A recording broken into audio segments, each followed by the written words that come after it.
Bold Predictions has reached chapter 25, so we're a quarter of the way to 100, and we're not going to make it close to 100. Fortunately, the season will be here before then. But these are the things you claim you believe, so much so that you would bet your own money on it. Let's go to the tape. First up, Nick said Nick Singleton and Katron Allen will combine for 35-plus all-purpose touchdowns this year. Now, these are the two running backs at Penn State. So 35-plus. I know a lot of you don't have the stat category scale memorized in college football. Like, everyone knows if you're a 300 hitter in baseball, that's really good. 100 RBIs, that's really good. Well, in football, what is 35 combined all-purpose TDs? Well, to give you an idea, it's happened around a dozen times this millennium. So it's rare, doesn't happen every year, but it does happen. Monty Ball and James White at Wisconsin a few years ago, in 2011, they had 45. Reggie Bush and Lindale White were in the 40s one year. So it has happened. These two last year had 24 combined. 22 rushing, 2 catching.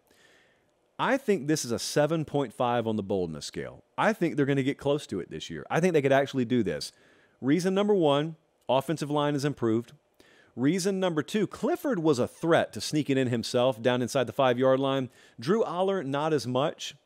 And reason number 3, this does not look like a wide receiver room in the preseason littered with all Big Ten potential. Maybe I'm wrong there, but I'm not predicting it for Penn State, nor is their fan base. It really makes you believe running backs are going to be the focal point of that team, and I think they're going to get a lot of opportunity. So I don't think this is all that bold. I'm going to call it a 7.5. Next up, this is very bold. This is a 9 on the boldness scale for me. Cody from Baton Rouge said Florida undefeated heading into the bye week in week 8. Now, this is a 9, but there is a path. So they're going to be a touchdown dog or more at Utah in week 1, and they're going to be a touchdown underdog or more against Tennessee. That much we know right now. It could change, but right now that's where things stand. They also have to play Kentucky on the road and South Carolina on the road, and they'll be small underdog, maybe slight favorite, again, depending on how things fall early. So those are 4 very losable games for them. Obviously, they have to sweep, and they have to not trip up against like Charlotte or Vandy, but they got the bye in mid-October. For them to be 8-0 there, that's a 9 on the boldness scale for me. But let's just look at the schedule, okay? We know Cam Rising, a.k.a. Jesse's stunt double at Utah, may not be fully healthy. They're starting quarterback out there. So maybe Florida gets injury luck in week 1, and they beat Utah. Not that they need it. Like, they could win the game, but it would greatly enhance their chances. Maybe Joe Milton going on the road for the first time as Tennessee's starting quarterback in the swamp, maybe that trips Tennessee up. And then, of course, at Kentucky, at South Carolina, should be competitive regardless. So there's a path here, but it's a bold path. For them to go 4-0 in those 4 games, that's a 9 for me. However, Stats and Info has informed me that Billy Napier's offense jumped 7 points per game in production year 1 to year 2 when he was at Louisiana. So let's just see. Is Graham Mertz the answer? Let's just see. Next up. Oh, boy. James from Midlothian, Texas, said a team with a losing record last year will make the playoff this year. Now, this is borderline impossible, except it just happened last year. So I'm going to both call this a 9.75 on the boldness scale and remind you TCU just did it like 5 minutes ago. But as far as we can tell, that's the only time it's happened, we believe. So, yeah, it's really hard, immunity, but it is possible.